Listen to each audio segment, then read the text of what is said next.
వేదికను అలంకరించిన సద్గురువులు శ్రీ పరుచి కుమార్ గారు, శ్రీ ఎంఆర్ రావు గారు పాదపద్మములకు నమస్కారాలు. మన సంగీత జనగ్రంథాలకు ఎంబ్రంలో రాసింది అంటే సంగీత జ్ఞానము భక్తి విన సన్మార్గము కలదే అని రాసింది. అంటే భక్తి లేనిదే సంగీత జ్ఞానం నిరర్ధకం. ఈ భక్తి అనేది అలవడడానికి చాలా సులభమైన మార్గం ఏంటంటే సంకీర్తన మార్గం. సంకీర్తన ద్వారా మనకి భక్తి మార్గం సులభంగా అవగతమవుతుంది. ఈ సంకీర్తన మార్గాన్ని అనుష్ఠించి ముక్తి పొందిన వారు చాలామంది ఉన్నారు. అందులో మనకి ఆదర్శంగా శ్రీ త్యాగరాజ స్వామి వారు మన సంస్థకి ఉన్నారు. శ్రీ త్యాగరాజ స్వామి వారు ఈ సంకీర్తన చేయడానికి ఎప్పుడు ఉవ్వుళ్ళు ఉడుతుండేవారు. వారి శిష్యుడు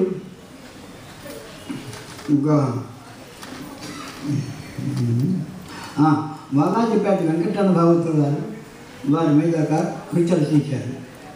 ఏంటంటే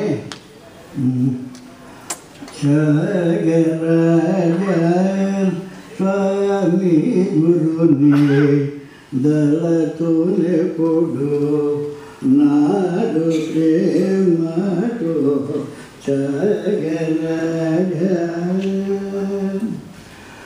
నారడాంశ సంభూతుండే నాడబిందు కలనెప్పుడు జీరుడవు శ్రీరామ భజన జేయుటకు పొంగుచుండిన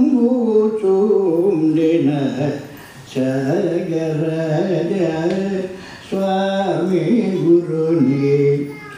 ధీరుడైన శ్రీరాముని యొక్క భజన ఎప్పుడు ఆయన ఒప్పుకోపోతుండేవారు చేయడానికి. అలాంటి త్యాగరాజ స్వామి నేను ఎప్పుడు తలుచాలని ఆయన శిష్యుడు బాలాజీపేట వెంకటరమణ భగవతులు గారు ప్రశంసించారు. అయితే త్యాగరాజ స్వామి గారు ఈ సంకీర్తన పద్ధతికి ఒక వరవడి సృష్టించి ఆయన అనేక దివ్యనామాలు సులభమైన వరుసల్లో రచించారు. అయితే ఏంటంటే ఇప్పుడు మనకి చిన్న ఉదాహరణకి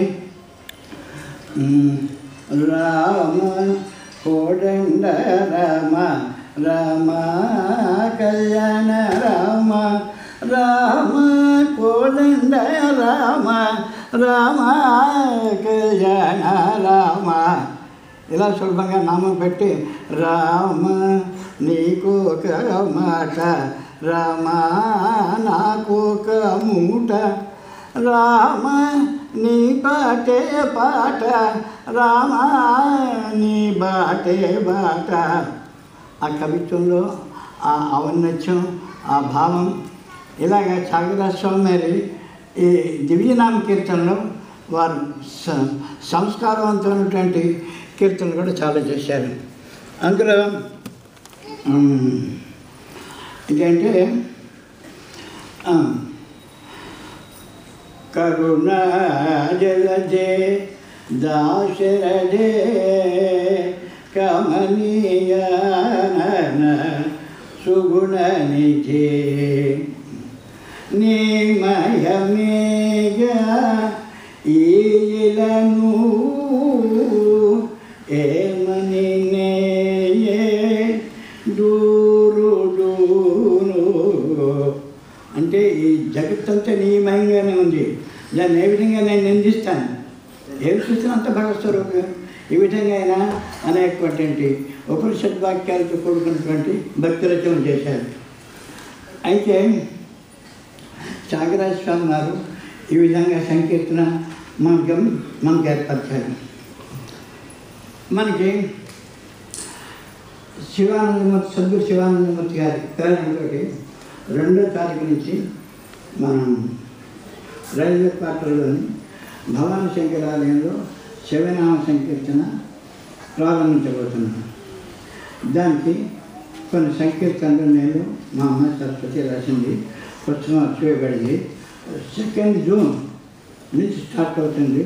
అక్కడ ఒక గంట సేపు ముందర ఆ స్వ సంకీర్తన అందరికీ నేర్పి అంటే 7 to 8 సంకీర్తన అవుతుంది.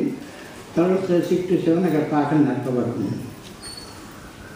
ఈ సంకీర్తన విధానంలోనూ మనకు కలిగేటటువంటి అనుభూతి ఎలాంటిదంటే, మనకు ప్రత్యక్షంగా ఇక్కడ సంగీత జనపంలో ప్రాక్టికల్గా మనం చూస్తున్నాం. ఎలాగంటే ఎందరమన్న దేవస్థానాన్ని ఇక్కడ కనక మహాలక్ష్మి దేవాలయం దగ్గరలో ఒక వెంకటేశ్వర స్వామి 1499లో స్థాపించబడింది. రామానుజాచార్య వారి అనుయాయులుగా అంటే వారి తాలూకు జన్మాంతర వాసులుగా మన్నాడు ఉండేవారు. వారి చేత స్థాపించబడిన ఆ వెంకటేశ్వర స్వామి అంటే కొంచెం ప్రచారంలో తక్కువ ఉంది విశాఖపట్నం, కానీ కనక మహాలక్ష్మి గుడికి దగ్గరలో ఉంది.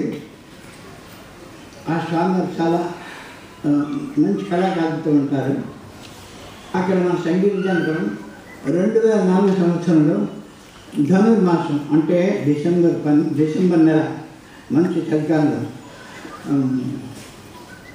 తిరుప్పాది కార్యక్రమం నిర్వహించడానికి వెళ్ళింది. అప్పుడు ప్రప్రథమంగా ఒక 3 భక్తులు పాల్గొన్నారు.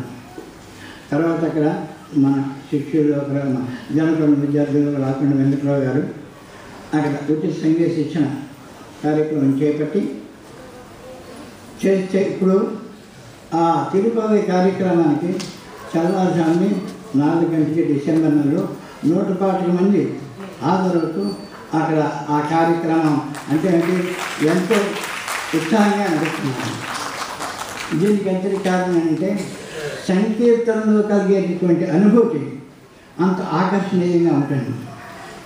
అలాగే సుందరకాండగా చేస్తున్నారు. 1000 మంది విద్యార్థులతో 180 పైగా దేవాలయాల్లో మన విద్యార్థులు గానం చేస్తుంటే అందులో గానం చేస్తున్న వారికి శ్రోతలకి కూడా ప్రత్యక్షంగా సీతమ్మ వారి వనవాస దృశ్యాలు, ఆంజనేయుల వారి అద్భుతమైన లీలలు వారికి మనోనేత్రానికి అవపడుతున్నాయి. అనుభూతి వాళ్ళని ఎంతో ఆకర్షింపజేసి ఇలా అంటే ఎంతో ఉత్సాహపరుస్తూ మనకి వాళ్ళ క్రమం తప్పకుండా పనులను కూడా పక్కన పెట్టి క్రమశిక్షణతో ఈ కార్యక్రమాల్లో పాల్గొంటున్నారు. ఇదంతా ఎందుకు వస్తున్న సంకీర్తనలో కలిగే అనుభూతి తదాత్మత ఎంతో ఉత్తమంగా ఉంటుంది. ఈ సంకీర్తన విధానం శాస్త్రీయ సంగీతానికి ప్రథమ సోపానం.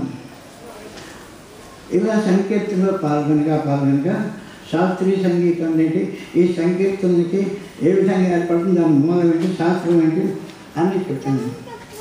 ఈ శాస్త్రీయ సంగీతం ఏంటంటే మనకి శృతి ఆధారం.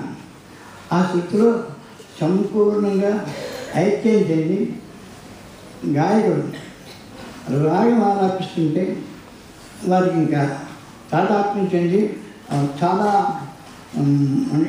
మైమర్చిపోతారన్నమాట. ఆ రాగదేవత వారికి ప్రత్యక్షం అవుతుంది. అలాంటి రాగాలాపన శ్రోతలు కూడా అర్థం చేసుకోవాలంటే వారు తరచుగా సంగీత కచేరీలు ఇంకా రాగాలు వింటుంటే వారికి కూడా అనుభూతి కలుగుతుంది. అలాగే శాస్త్రీయ సంగీతంలో మంచి సాహిత్యం చూసుకుని అక్కడ నెరవు అంటాను. నెరవు చేయడం అంటే ఆ సాహిత్య భావాన్ని వీరి సంగీతంతో మిళితం చేసి మనోధర్మంలో వారు ఆ భక్తిని పాడి ఒళ్ళు మైమర్చిపోయి పడతారు. అప్పుడు శాస్త్రీయ సంగీతంలో కలిగే అనుభూతి ఏంటంటే వారొక్కరికి ఆ తాదాత్మ స్థితి, సమాజ స్థితి కలుగుతుంది. ప్రణాద ఐక్యతతో. ఇంకా దీని గురించి మనకి విష్ణుమూర్తి చెప్పాడు నారదుడు వారు. నారద, నేను ఎక్కడే లేను, నా హం వచామి వైకుంఠే నా యోగ హృదయ రవో మద్భక్త ఎత్త గాయంతి తత్ర తిష్టామి నారద. అంటే నా భక్తులు ఎక్కడ పడుతుంటే అక్కడ ఉంటాను. అలాగే మనం ఈ మధ్య ఒక 3-4 రోజులు వెళ్తాను తులసి అర్చన జరిగింది. ఈ దాస సాహిత్య వారి సారథ్యంలో 300 మంది గానం చేస్తున్నారు. ప్రత్యక్షంగా అందరికీ అంటే దైవ స్వరూపం అక్కడ మనకి ప్రత్యక్షంగా అవపడదు, కానీ అనుభూతి చెందుతుంది. మనకి గాలి వస్తుంటే మనకి చర్మాన్ని తగ్గుతుంది, గాలి అవపడుతుంది. అలాగే దైవ స్వరూపం అక్కడ అంతమంది భక్తిగా గానం చేస్తుంటే ప్రత్యక్షంగా మనకి దైవం అనుభూతి చెందుతాం. అలాంటి అనుభూతి కీర్తన మార్గం ద్వారా వస్తుంది. అది ముఖ్యంగా సంగీత జనకంలో క్రమంగా వృద్ధి చెందుతున్నది. శాస్త్రీయ సంగీతానికి అది ప్రథమెట్టు. రెండో శాస్త్రీయ సంగీతం కూడా మనం ఒక క్రమ పద్ధతిలో నడపడానికి ప్రయత్నం చేస్తున్నాం. ఈ శక్తులన్నీ ప్రదర్శించిన వారు ఎక్లాడ్ కృష్ణమాచార్య వారు, సద్గురు శ్రీ పార్వతి కుమార్ గారు, ఎంఆర్ రావు గారు, ఇలాంటి మహానుభావుల తాలూకు ప్రోత్సాహంతో, ఆశీర్వాదంతో మనం ఈ కార్యక్రమాలు చేయగలుగుతున్నాం. వారికి సర్వదా కృతజ్ఞతలు తెలుపుతూ సెలవు తీసుకుంటున్నాం.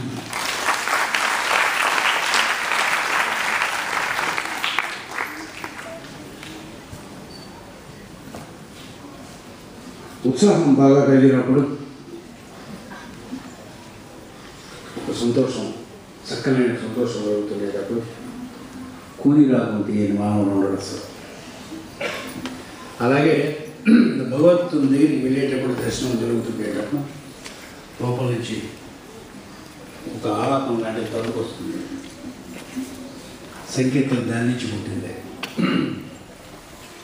నాట్యశాస్త్రంలో చెప్తారు, భక్తులైనటువంటి వారు భగవంతుని యొక్క సాక్షాత్కారం కలిగినటువంటి క్షణములలో లేక దర్శనం కలిగిన క్షణములలో పాడుతూ గెంతుతారు. వారు గెంతినదే నాట్యం కింద మారుతుంది, వాడు పాడినదైతే సంస్కరింపబడినటువంటి సంగీతం కింద వస్తుందని పెద్దలు చెప్తారు. సంకీర్తన పరమ పవిత్రమైనటువంటిది. మాస్టర్ గారు చెప్పిన సంకీర్తన చందవదరం నేను కూడా చేస్తాను. మీరు కూడా అందరితో పాటు పాడటం భయం లేదు, కానీ కలిసి ఎప్పుడైనా సంకీర్తన చేసుకోవచ్చు.